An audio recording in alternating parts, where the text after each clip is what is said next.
gente está começando uma série, Israel começou semana passada e quero fazer um parênteses aqui. É um privilégio da gente ter o Israel no nosso grupo. Eu estava lendo o que ele escreveu sobre semana passada e o que ele falou da semana passada.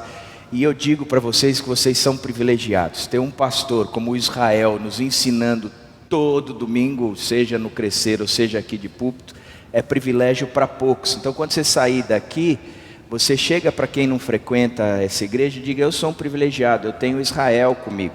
Quando você falar de mim, eu sei que você vai falar muito mais, mas você fala do Israel também, promove o Israel, porque é um privilegiado.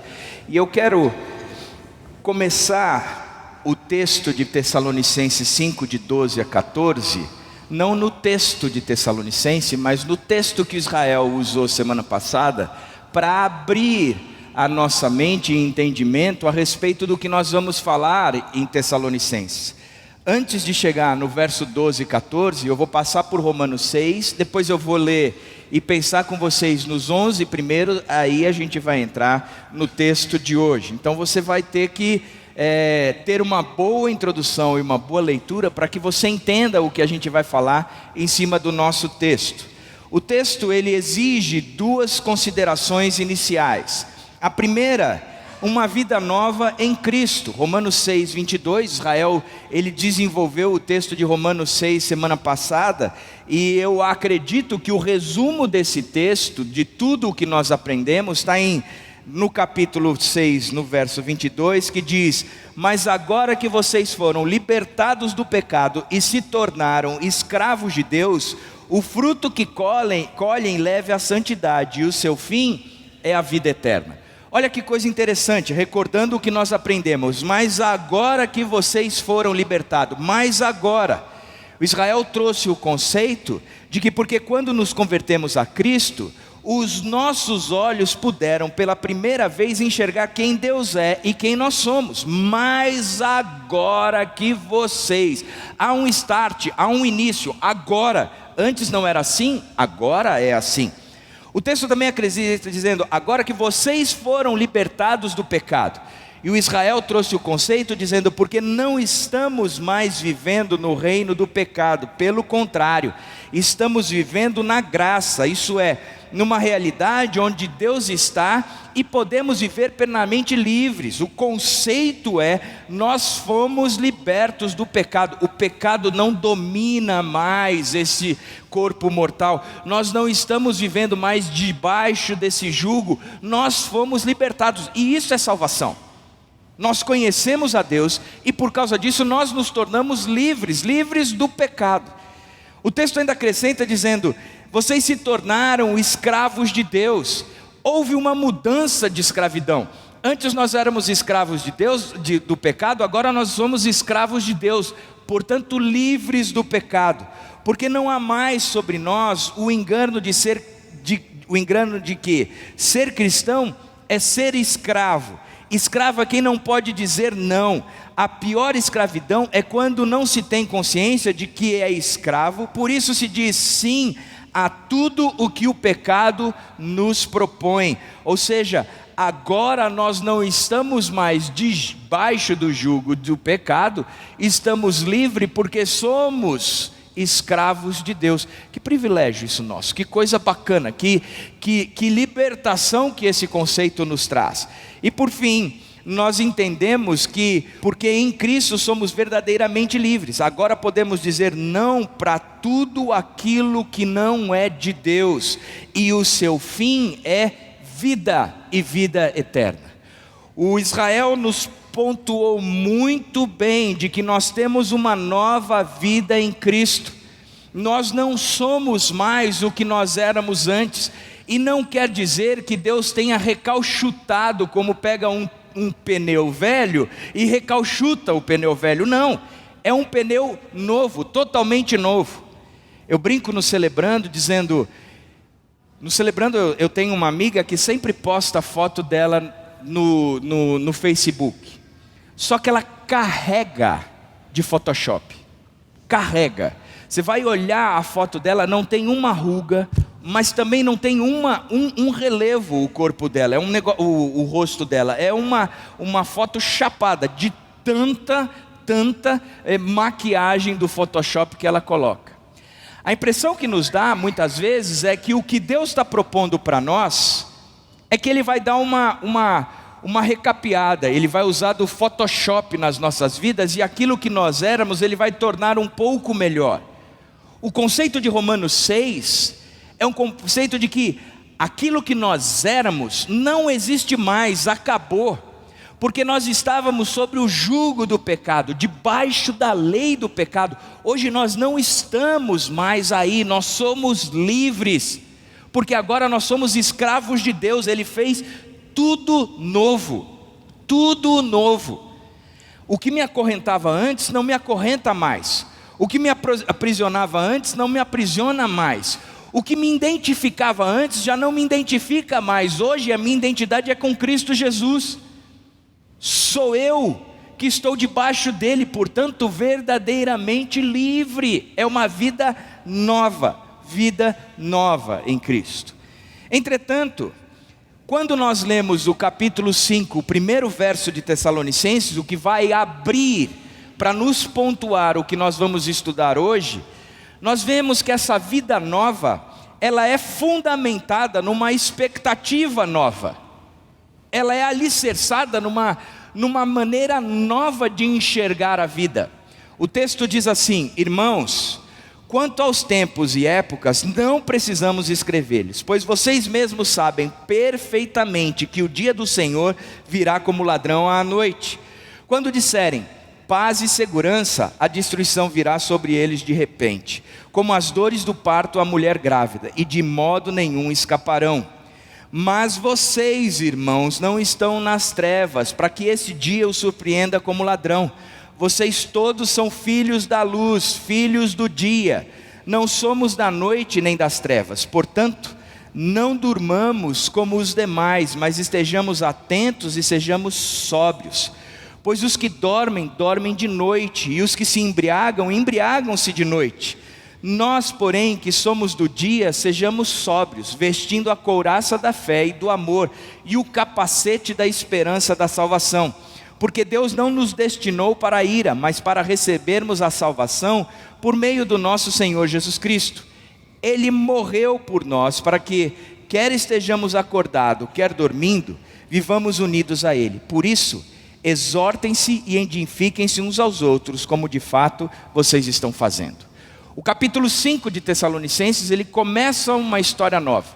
Ele começa nos trazendo um conceito novo. Um conceito de que há uma vida nova. Uma vida nova porque Jesus Cristo morreu na cruz e Ele venceu o pecado. E porque Ele venceu o pecado e as suas consequências, nós não estamos mais sob o jugo do pecado. Pelo contrário, nós agora estamos sob o jugo de Jesus Cristo. Nós que éramos escravos do pecado, nós não somos mais escravos do pecado. Agora nós somos escravos de Jesus Cristo, escravos de Deus. Agora, este conceito ele é brilhante, porque ele nos traz uma razão também para sonharmos com algo mais. O texto diz o seguinte: a primeira característica dessa vida nova é que é uma vida nova e uma expectativa nova. Ele diz: pois vocês mesmos sabem perfeitamente que o dia do Senhor virá como ladrão à noite. É uma expectativa nova, porque a nossa expectativa é de que Jesus Cristo voltará. Ele voltará. Atos 1, do verso 7 ao verso 8 diz: então lhe respondeu Jesus: não lhes compete saber os tempos ou as datas que o Pai estabeleceu para a sua própria autoridade, mas receberão poder quando o Espírito descer sobre vocês, e serão minhas testemunhas em Jerusalém, em toda a Judeia e Samaria, e até os confins da terra. Tendo dito isso, Jesus disse que, olha, vocês não precisam saber a data, o dia e o horário que eu vou voltar. Mas ele, tendo dito isso, ele acrescenta, dizendo: foi elevado às alturas enquanto eles olhavam, e uma nuvem o encobriu da vista deles. E eles, os discípulos, olhando para Jesus subir aos céus, ficaram com os olhos fixos nos céus, enquanto ele subia. De repente, surgiram diante deles 2 homens vestidos de branco, que lhe disseram: Galileus, por que vocês estão olhando para o céu? este mesmo Jesus que dentre vocês foi elevado aos céus, voltará da mesma forma como viram subir. Olha que coisa, ele está dizendo que haverá uma vinda nova do Senhor Jesus Cristo, que Ele retornará para cá, que não é algo que eu e você temos uma expectativa contrária. A expectativa que vivemos hoje é que Jesus Cristo vai voltar, que nós não precisamos nos fixar no que nós estamos vendo, mas nós precisamos nos fixar naquilo que a Bíblia está nos ensinando da volta de Jesus Cristo. E a volta de Jesus Cristo é algo certo, certeiro, mas que a gente não tem como firmar ou comprovar a data que Ele vai voltar. Luiz Escado tem dado aula sobre escatologia, ele não terminou ainda. Eu tenho certeza que Luiz é um estudioso tão grande que no último dia ele vai trazer a data. Ele sabe, Luiz sabe. Luiz sabe. Então, se você quer saber quando Jesus vai voltar, você vai olhar para a Bíblia e vai dizer: a Bíblia diz que vem como um ladrão. O Luiz sabe, mas vem como um ladrão. Vem como um ladrão. Interessante de pensar é que isso nos gera uma expectativa nova. Isso nos faz olhar para frente. Quando eu era moleque, o pessoal gostava de pontuar a volta de Cristo, tentando definir um monte de situações. E hoje não está diferente. Os Estados Unidos bombardeia a Síria, já começa a gente me mandando texto no WhatsApp, citando Isaías, dizendo: é isso? Significa então que Jesus Cristo está voltando? E eu falo: cara, não tem como pontuar essas coisas e dizer: é isso. A verdade é que a nossa certeza é que Ele vai voltar. Ele vai voltar. E eu olho para essas desgraças todas e eu digo: eu não vou me fundamentar olhando para essas desgraças, porque ela tem um prazo determinado. Isso não é para sempre.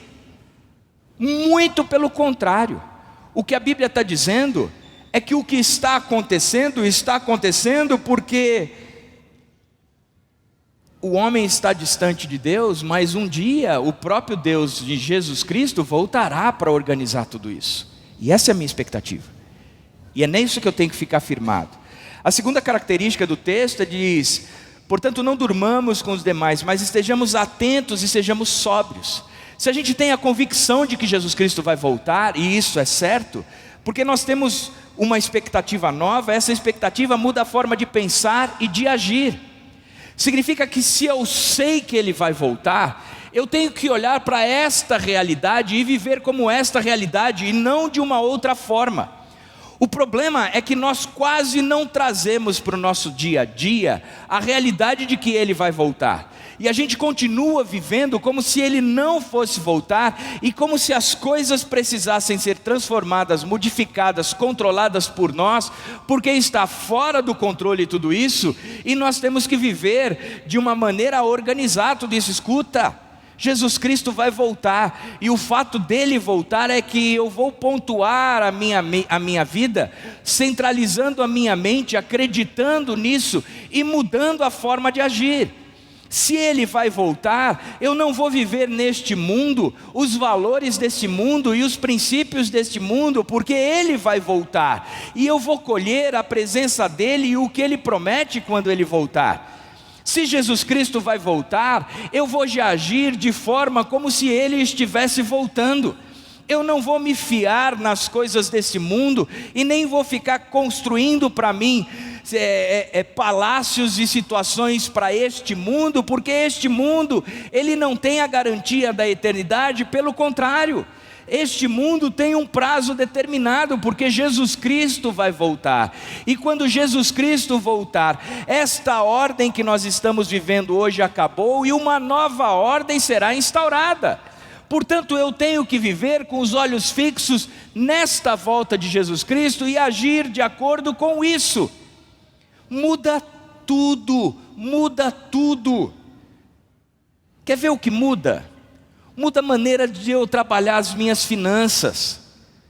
Porque se Jesus Cristo vai voltar, o recurso que eu tenho hoje é um recurso para eu investir no reino da eternidade, não no aqui e agora.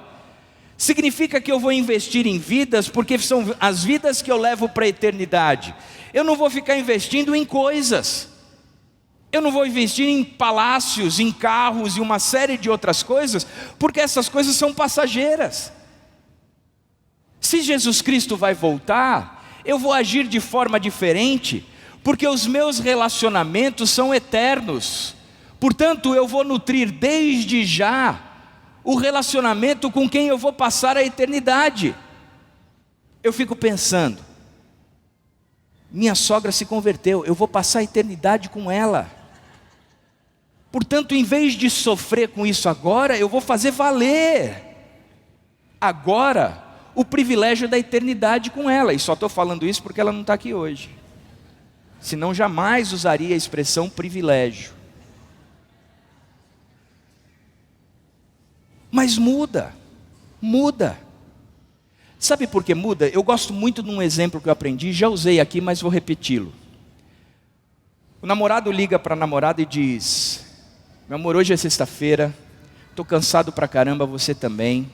Nós vamos nos encontrar à noite e eu quero uma noite extremamente especial entre nós, beleza? Beleza. Que horas você vem, querido? Ele diz: 6 horas eu estou aí. Ela se apronta, porque é uma história minha, eu conto do jeito que quer e vou mascarar, porque ela às 6 horas estava pronta. Nunca, na realidade, uma mulher estaria pronta na hora, nunca. Na minha história está, 6 horas ela estava pronta, 6 horas ele não chegou, 6h15 ele não chegou, 6h30 ela não chegou. E você que se relaciona com uma mulher, você sabe que a casa caiu. Você pode contar a história mais verdadeira do mundo, mas a casa caiu porque você se atrasou. 6h45, ele buzina.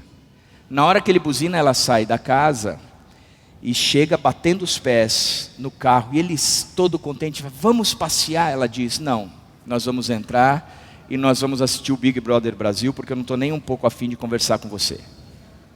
Ele diz: não, meu amor, me desculpa, vamos passear.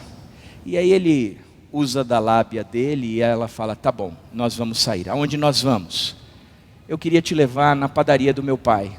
Ela diz: eu estava achando que nós iríamos no Fazano comer um jantar feito por um master chef desse da vida, e você quer me levar na padaria do seu pai, que absurdo.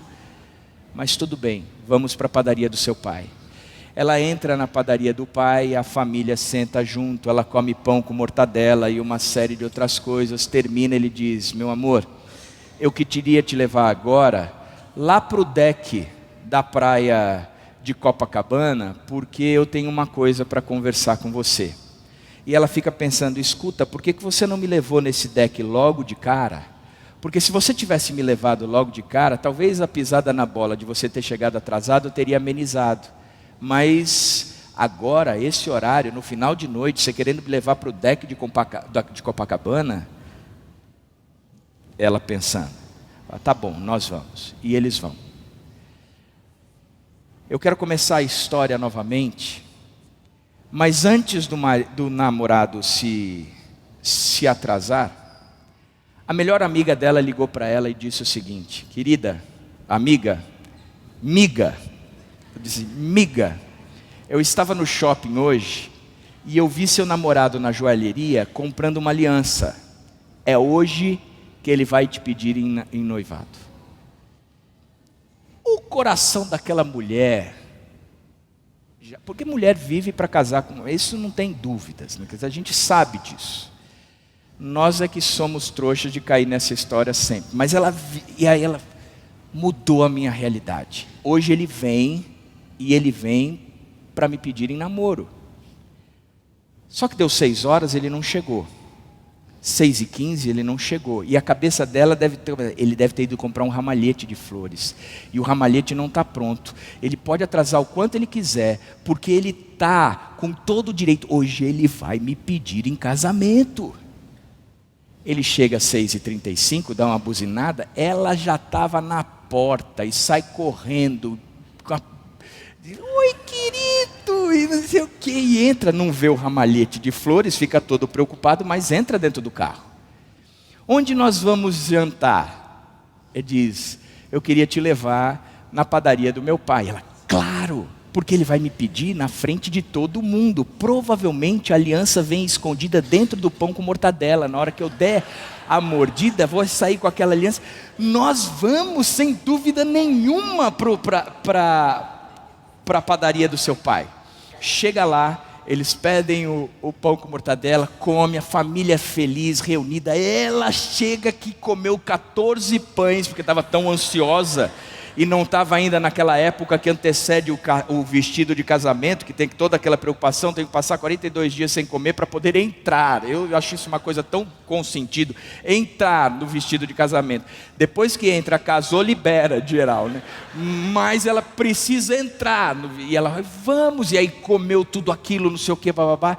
Termina a noite, tarde pra caramba, eu gostaria de levá-la para o pier. E ela nem terminou de falar, ela, já vamos, meu amor, porque é lá que você vai me pedir em casamento. E eles vão, e ele pede ela em casamento. O que é que fez diferença de uma situação para outra?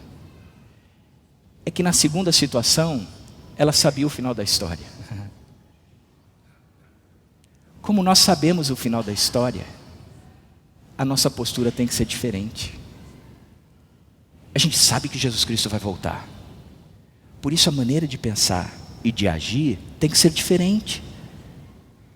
Mesmo no meio de todas as provações que nós estamos passando, de todas as dificuldades que nós estamos enfrentando, de todas as coisas sem sentido e sem nexo que nós estamos passando, das bombas químicas caindo e matando um monte de criancinha, das injustiças e corrupções que o nosso país vive, de todas as fragilidades que a nossa vida tem trazido, ainda assim nós sabemos o final da história e por isso nós vamos nos posicionar de forma diferente.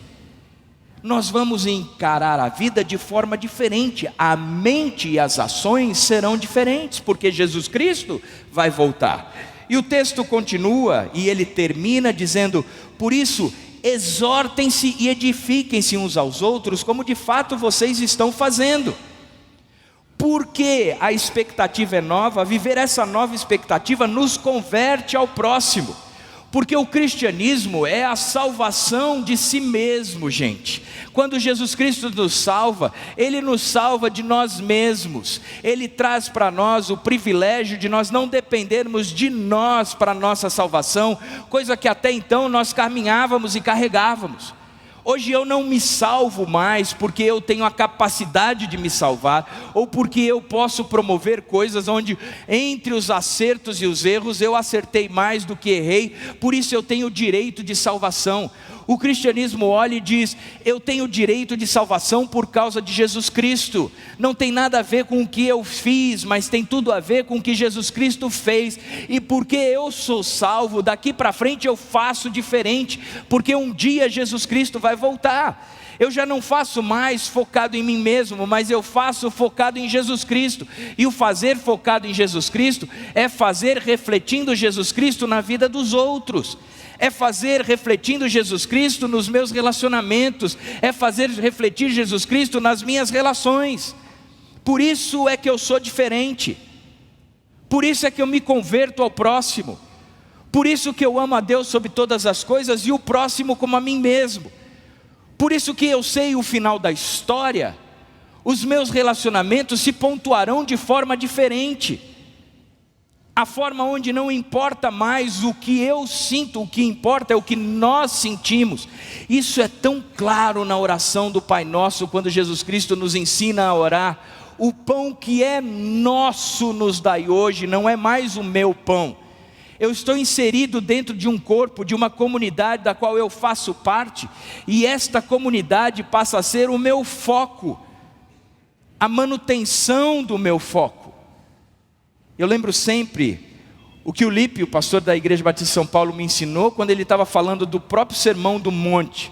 Quando Jesus Cristo, ele está ensinando os discípulos, e ele diz, bem-aventurados, felizes são os pacificadores. E o conceito de pacificador na nossa vida é aquele que está promovendo a paz. O cara é zen. O conceito de pacificador, segundo a Bíblia, é aquele que promove unidade e reconciliação. É o cara que está preocupado em ter todo mundo junto o tempo todo. Escuta, você está desgarrado, vem aqui. Escuta, você vem aqui. Escuta, nós temos que nos manter juntos o tempo todo, o tempo todo. Sabe quando a gente está andando no meio de uma multidão? E você está com um grupo. A preocupação é que ninguém se desgarre. E a gente fica olhando um para o outro. E aí dá a mão, segura na camisa, chama. Mas a preocupação é ter todo mundo estar todo mundo juntos enquanto nós estamos andando no meio da multidão. O ser pacificador é essa preocupação. Escuta, aquele está indo longe, vem cá. Aquele está ficando para trás, vem para cá. Aquele, vem para cá, vamos juntos. A gente não vai se perder, a gente vai chegar juntos no destino final. Por isso, a vida nova, ela gera uma expectativa nova. Jesus Cristo vai voltar. Eu sei o final da história. Porque eu sei o final da história, eu vou agir de forma diferente. Eu vou pensar de forma diferente. E o agir e pensar de forma diferente promove, sem dúvida nenhuma, relacionamentos diferentes. E eu vou exortar, e eu vou edificar todos nesta mesma visão. Baseado nisso, com esta mentalidade de uma vida nova e uma expectativa nova, a gente entra em passos de uma vida cristã. A gente não consegue pensar nos passos de uma vida cristã, o que caracteriza uma vida cristã, se eu não entender que eu tenho uma vida nova, fundamentada numa expectativa nova. Eu tenho uma vida nova porque Jesus Cristo me salvou. E eu tenho uma expectativa nova porque Jesus Cristo vai voltar um dia. E isso me torna totalmente diferente agora. Totalmente diferente agora. Agora, quais são os passos de uma vida cristã? Então a gente entra em 1 Tessalonicenses 5, 12 a 19. Ele diz: agora pedimos a vocês, irmãos, que tenham consideração para os que se esforçam no trabalho entre vocês, que os lideram no Senhor e os aconselham. Tenham-nos na mais alta estima, com amor por causa do trabalho deles.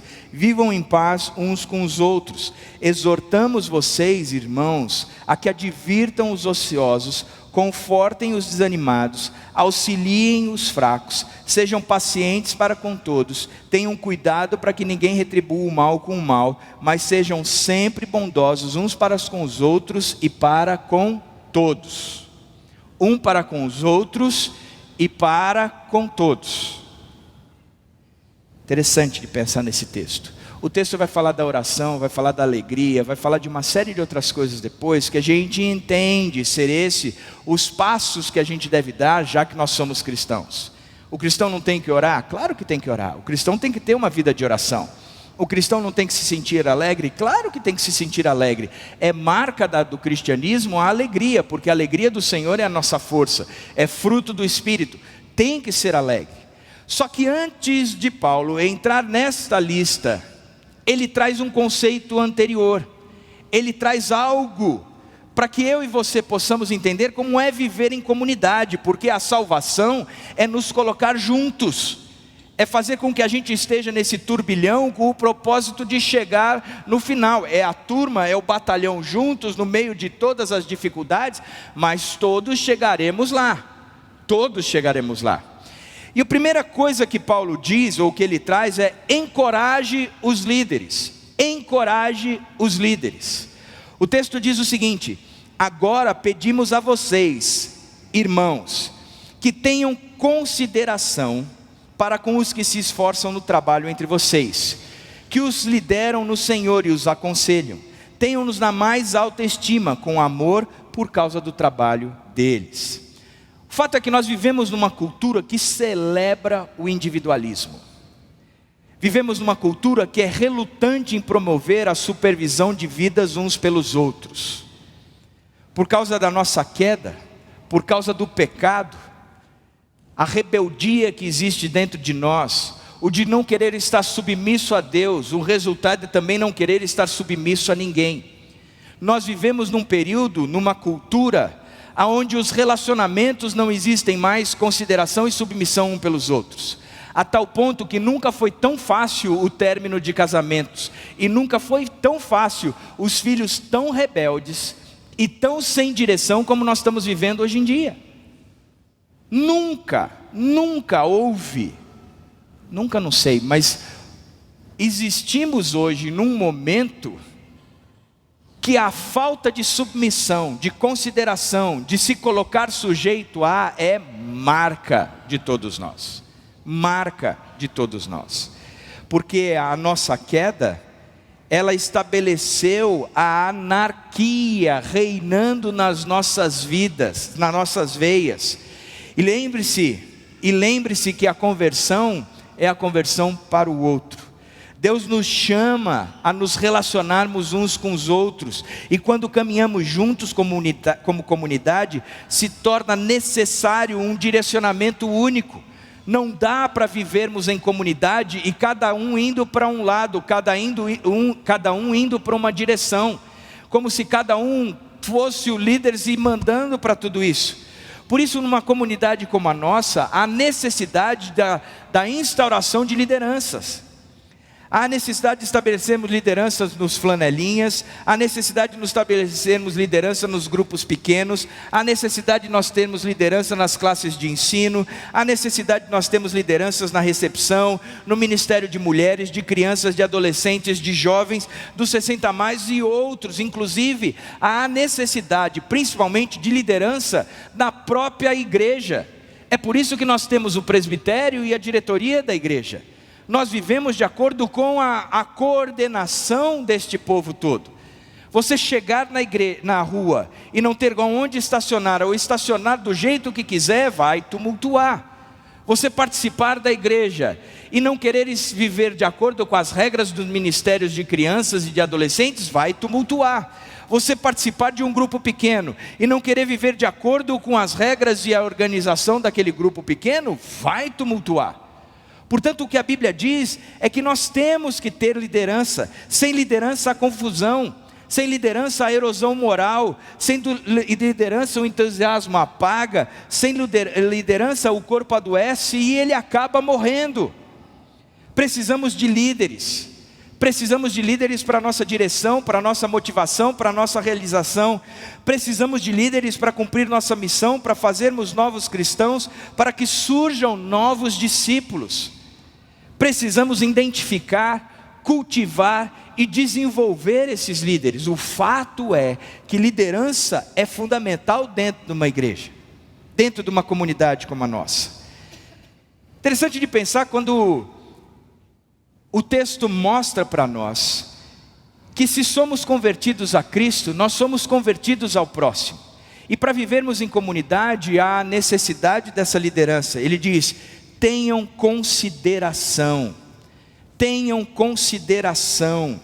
Significa que nós temos que olhar este povo que lidera e dizer: escuta, eu vou considerar, eu vou levar em conta. Eu não vou viver como se eles não existissem. Eu não vou viver como se eles não estivessem aí. Eu vou levá-los em consideração. Eu vou contar com eles. Eu vou viver de acordo com a liderança deles. Eu gosto muito do texto bíblico e como ele é esclarecedor. Ele apresenta no Efésios 4, de 11 a 13, o seguinte: que ele, Deus, Jesus, Espírito, designou alguns para apóstolos, outros para profetas, outros para evangelistas, outros para os pastores e mestres, com o fim de preparar os santos para a obra do ministério, para que o corpo de Cristo seja edificado, até que todos, não é que alguns, todos alcancemos a unidade da fé e do conhecimento do Filho de Deus, e cheguemos à maturidade, atingindo a medida da plenitude de Cristo. Que todos nós possamos crescer juntos, nos tornando juntos parecidos com Cristo. Mas o texto começa dizendo que o próprio Deus é quem fez a divisão de tarefas dentro da igreja. Uns para isso, outros para aquilo, outros para aquilo outro. Porque eu preciso de todos vocês dentro do corpo, para que haja direção, organização e estrutura. Para que vocês possam caminhar de uma forma, onde vocês vão sair daqui, vão chegar lá, sem que ninguém se perca. Sem que ninguém se perca. Existe a escolha de Deus, a separação de Deus, e é Deus quem está edificando a igreja, ponto. Agora, ao mesmo tempo, Hebreus 13:17 diz: obedeçam os seus líderes e submetam-se à autoridade deles. Eles cuidam de vocês como quem deve prestar contas. Obedeçam-lhes para que o trabalho deles seja uma alegria e não um peso. Pois isso não será proveitoso para vocês. Sabe uma das coisas que eu, como pastor, líder de uma igreja, gostaria que você entendesse? Muita gente olha para mim e diz assim: igreja parece empresa. E eu tenho que concordar, igreja parece empresa. Tem muitas coisas que vivemos aqui dentro de igreja que tem a ver com empresa. Eu tenho relacionamentos entre funcionários e patrão que a gente tem que viver.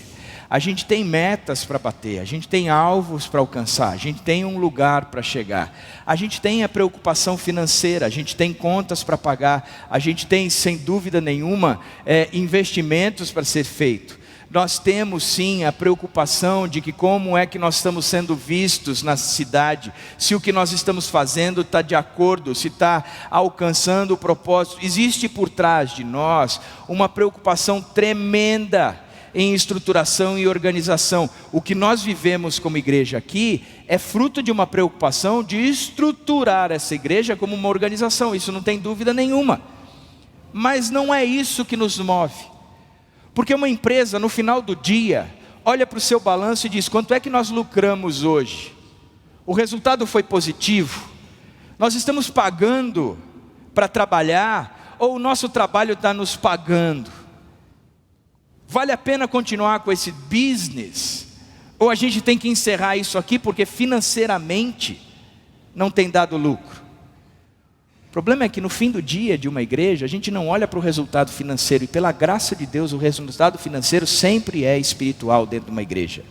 É Deus quem supre todas as necessidades de uma igreja, quando a gente está de acordo com a vontade dEle.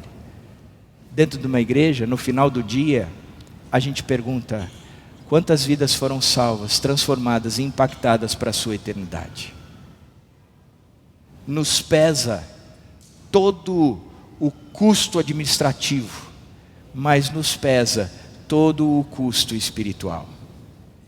E uma das coisas que eu tenho percebido no mundo que nós vivemos é que você chega para o pessoal com fundamentação bíblica, apresentando o que a Bíblia diz, e ainda assim o povo não está nem aí, nem preocupado, não quer ouvir, não quer ser transformado, quer continuar vivendo do mesmo jeito. E aí eu fico pensando: cara, como seria bom ter autoridade sobre este povo, de dizer: vocês vão fazer assim e assim será feito. Como as vidas seriam transformadas, de acordo com a Bíblia. Mas não é assim. A consideração hoje sobre liderança, e eu não digo só como pastor, a quantidade de reclamações que eu tenho do pessoal dos flanelinhas, da falta de consideração em relação à liderança deles. Isso tem caracterizado a nossa vida em todas as áreas. Nós não consideramos, e a Bíblia diz: irmãos, o que eu peço é que vocês considerem os líderes de vocês. Ele continua acrescentando, dizendo: além disso, eu espero que vocês os tenham na mais alta estima. A palavra mais alto é particularmente forte no texto original. A palavra, ela é composto de 3 palavras, e uma tradução literal seria: além de abundante. Considere-os além de abundante, acima da média, com todas as suas medidas, mais altamente. Ele diz: vocês precisam valorizar a liderança de vocês, valorizar a liderança que vocês têm, as lideranças que estão exercendo. Valorizem isso, olhem para esses caras e valorizem. E ele continua dizendo: e também, não só valorizem, mas amem. Amem eles. Valorizem com amor. E a palavra grega aqui é ágape. Ela traduz uma atitude e não um sentimento. Ele não diz que você tem que sentir amor pela sua liderança, que você vai olhar para Israel e dizer: Uma borboleta bate dentro do meu estômago todas as vezes que eu olho para Israel. Humanamente falando, é impossível. O Israel não é amável no sentimento, por sentimento. A gente conhece. Mas a gente tem que ter postura de amor. Em ações. Sou eu colocando as necessidades da outra pessoa acima da minha. É encorajá-los a liderar, apoiando-as à medida que eles lideram. Cara, vai, eu estou com você. Vai, eu estou com você. Eu sei que isso é mais do que você está fazendo. Eu sei que isso é mais do que simplesmente uma estruturação. Tem toda uma batalha espiritual por trás de tudo isso. A nossa guerra é contra os poderes e potestades. A gente está lutando contra o diabo. A gente está lutando contra a eternidade das pessoas, a favor de uma eternidade junto de Deus. Vai, cara, eu sei que não é fácil. Vai, nós estamos juntos. O que você falar, nós estamos caminhando juntos. Por isso a Bíblia nos ensina que dos passos da vida cristã, um deles é encorajar a liderança. Agora o segundo passo é que também nós temos que encorajar os irmãos. E aí ele faz um apelo à liderança. Exortamos vocês, irmãos. E esses irmãos, eles não estão necessariamente se referindo a nós, mas ele está se referindo aos líderes. Ele diz: exortamos a vocês, irmãos, a que advirtam os ociosos, que confortem os desanimados, que auxiliem os fracos, que sejam pacientes para com todos, tenham cuidado para que ninguém retribua o mal com o mal, mas sejam sempre bondosos uns para com os outros e para com todos. É um toque para que o alerta dado, ou é um toque para que o alerta dado é para que com aqueles que trabalham muito. O texto não está dizendo que eu tenho que alertar qualquer líder. Está falando que aqueles que trabalham muito, o versículo anterior disse, aqueles que estão trabalhando muito, arduamente. Isso você olha e fala, cara, este líder é um líder que dá o sangue pela comunidade. Este cara, ele não tem folga, ele trabalha incansavelmente. Eu admiro pela dedicação que ele tem. Eu admiro muito o Alencastro, porque pode estar chovendo, pode estar fazendo sol, o cara está aí todo domingo praticamente.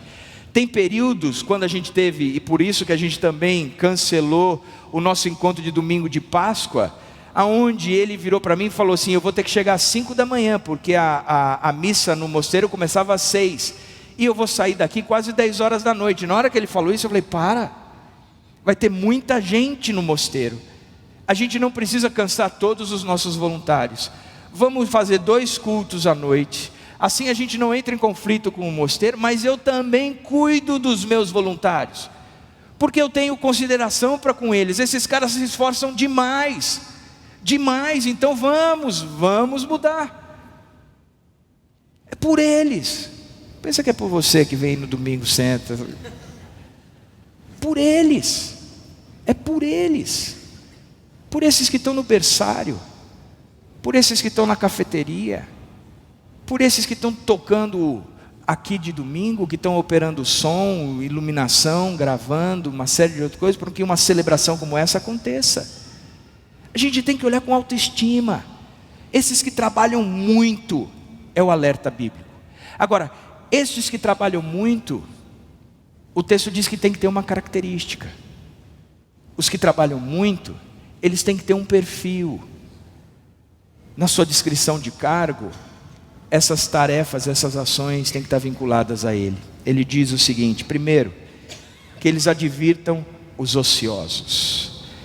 Alguns dentro do corpo, eles se recusam a trabalhar. Alguns dentro do corpo, eles vêm domingo após domingo simplesmente para receber o que há de melhor dentro da igreja. E se não está sendo oferecido o que há de melhor dentro da igreja, ele começa a reclamar da igreja, ele muda de igreja, ele vai para uma outra igreja, a qual ele considera melhor, mas logo depois, ele não fazendo nada, ele volta a reclamar e troca de igreja, e troca de igreja, e troca de igreja, e troca de igreja numa facilidade absurda. Por quê? Porque ele continua ocioso. Ele continua ocioso. E às vezes eu fico pensando, fulano de tal está indo embora da igreja. Vai fazer falta? O que é que ele tem feito pela igreja? o quanto é que ele tem ralado pela igreja. Porque eu tenho visto Alencastro ralar. Eu tenho visto os meninos do som ralarem. Eu tenho visto muitas pessoas não estando aqui, mas durante a semana ralando demais nos seus trabalhos, para apresentar Jesus Cristo como Senhor e Salvador. Esses caras não são ociosos. Pelo contrário, quando eles estão aqui no domingo, eles vêm para se alimentar, para ter um tempo de descanso, um tempo de adoração comunitária, um tempo de olhar e dizer, eu não estou sozinho, nós estamos juntos, eu não estou no meio do turbilhão todo, ou do meio da multidão indo para um lado, não, nós estamos indo juntos, então eu vou continuar ralando do jeito que eu estou ralando, lá fora, no lugar onde eu estou. Por isso, a exortação, o pedido para a liderança, é, cara, você trabalhe muito, mas trabalhe exortando os ociosos. E aparentemente a desculpa dada pelo pessoal que frequentava aqui a igreja em Tessalônica, é que Jesus estava voltando em breve, então não havia necessidade de trabalhar. Por que eu vou me empenhar agora? Ele está voltando já daqui a pouco, então eu não vou me gastar tempo com isso. Essas pessoas aparentemente esperavam que o corpo cuidasse delas, que a comunidade cuidasse delas. E o desafio é que nós devemos falar a verdade em amor. Nós temos a obrigação de lidar com comportamentos flagrantemente errados. Isso deve ser feito com sensibilidade. Isso deve ser feito em amor. Deve ser feito a partir de um relacionamento autêntico. Idealmente acontece entre amigos, mas novamente, a missão é de fazer discípulos. É um aspecto fundamental desse processo, é a responsabilidade. E significa que se eu sou convertido ao outro, uma das coisas que eu vou fazer é chamar o outro para o trabalho no reino. Escuta, você está muito apegado com as coisas desse mundo. Você está amando este mundo. Você precisa voltar a amar a Jesus Cristo e trabalhar de forma intensa.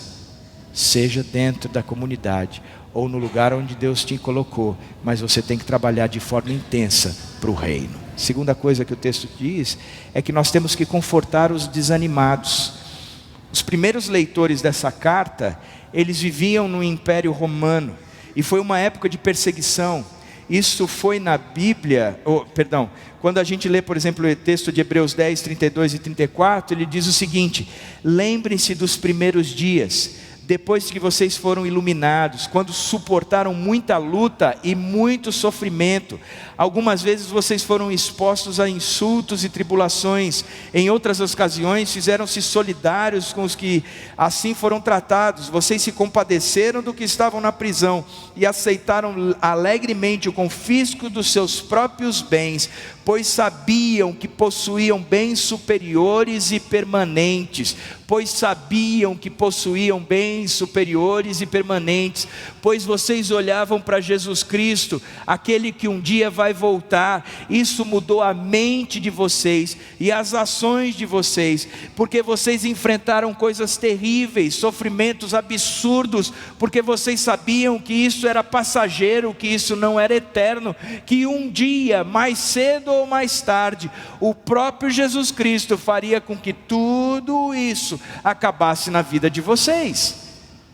Portanto, uma das nossas funções é olhar para aquele que está desanimado no meio de tantas lutas que tem enfrentado, segurando a bandeira de que Jesus Cristo vai voltar, e o cara sofrendo, apanhando, passando por um monte de coisas, e o que você faz é chegar junto dele e dizer: fica firme, porque isto não é eterno. O eterno é Jesus Cristo, e um dia Ele vai voltar, e tudo isso vai passar. Pode ser que passe agora, mas pode ser que não passe agora. Pode ser que o mar se abra sobre a sua frente, pode ser que você ande sobre as águas, mas você vai romper em fé, mesmo que o mar não se abrir, e mesmo que você não andar sobre as águas, você vai afundar naquelas águas, mas Jesus Cristo vai estar com você. Fica firme. A gente tem que animar o desanimado. Uma outra coisa é que auxiliem os fracos, e aqui é auxiliar aqueles que estão lutando por uma questão moral, batalhando contra o pecado. Uma das coisas que eu mais gosto de fazer dentro dessa igreja é vir toda quarta-feira para o Celebrando. Se não é toda, quase toda eu estou. Porque o Celebrando é um espaço onde eu vejo que aquele que está fraco na fé, ele quer se tornar forte na fé.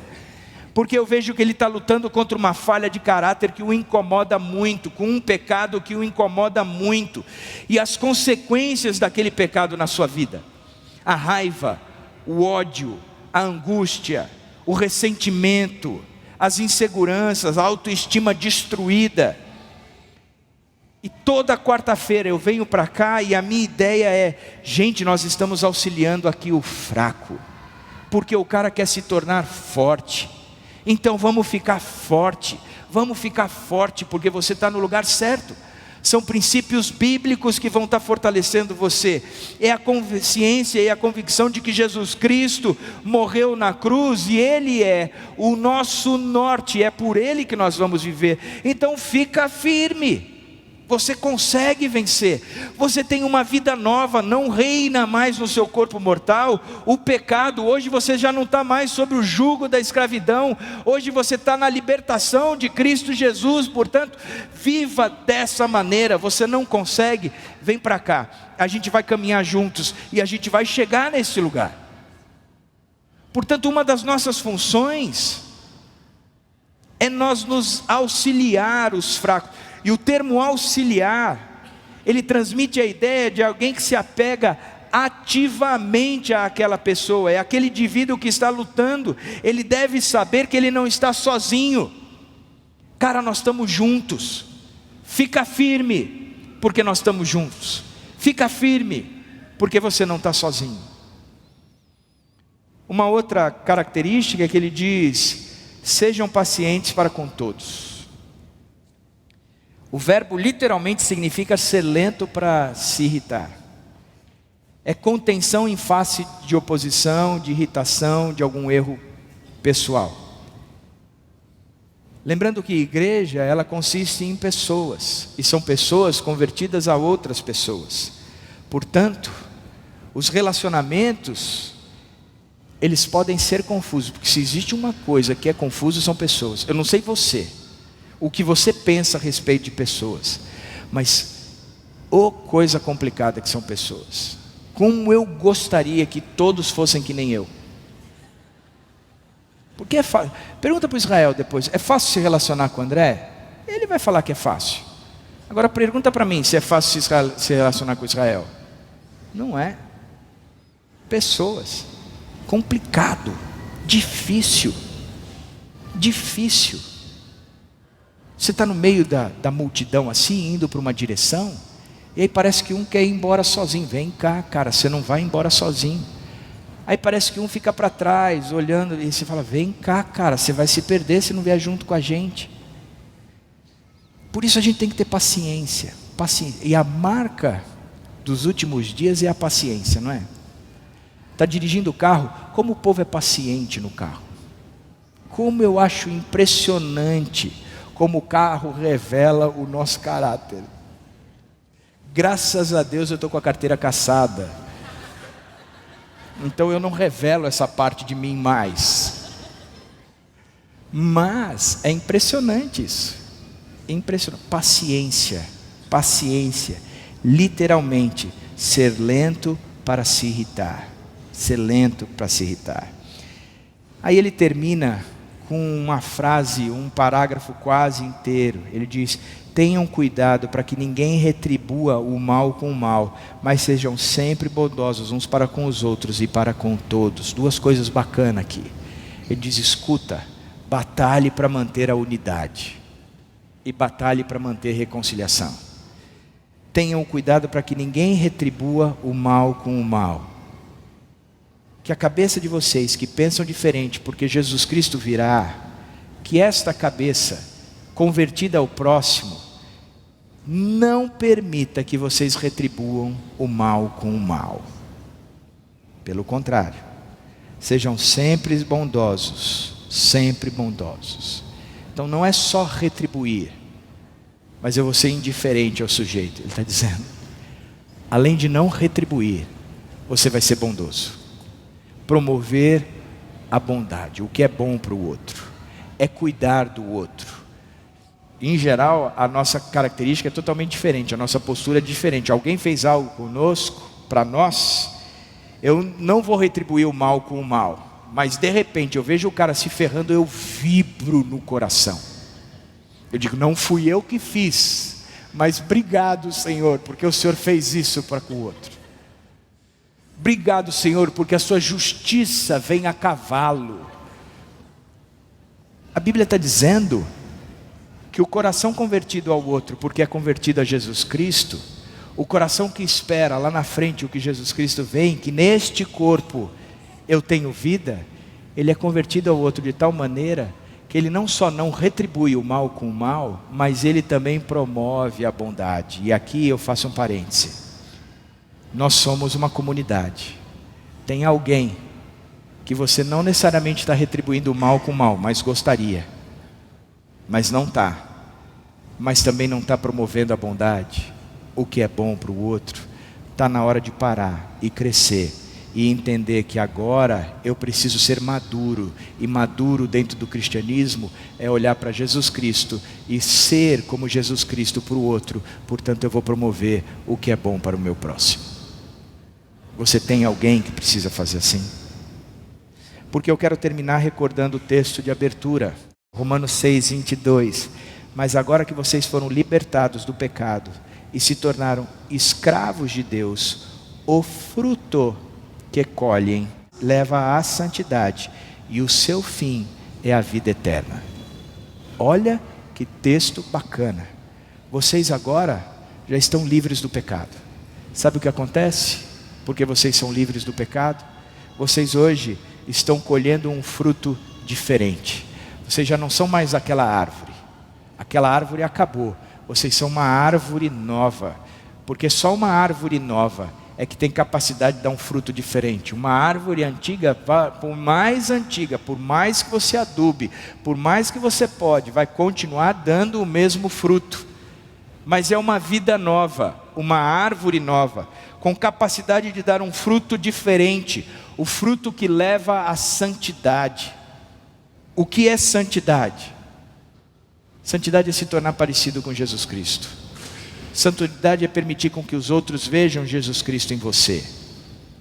O fruto leva à santidade. E qual é o resultado de tudo isso? É vida eterna em Jesus Cristo. É vida eterna em Jesus Cristo. Quais são os passos? O passo é porque a gente tem uma vida nova. E porque a gente enxerga Jesus Cristo, aquele que virá. Eu vou dar 2 passos. Eu vou encorajar a liderança e eu vou encorajar os meus irmãos, porque essa é a expectativa que se tem a respeito daquele que se entregou para Jesus Cristo. Que Deus nos levante como uma comunidade de fato, que sabe dar os passos do cristianismo. Amém? Vamos orar?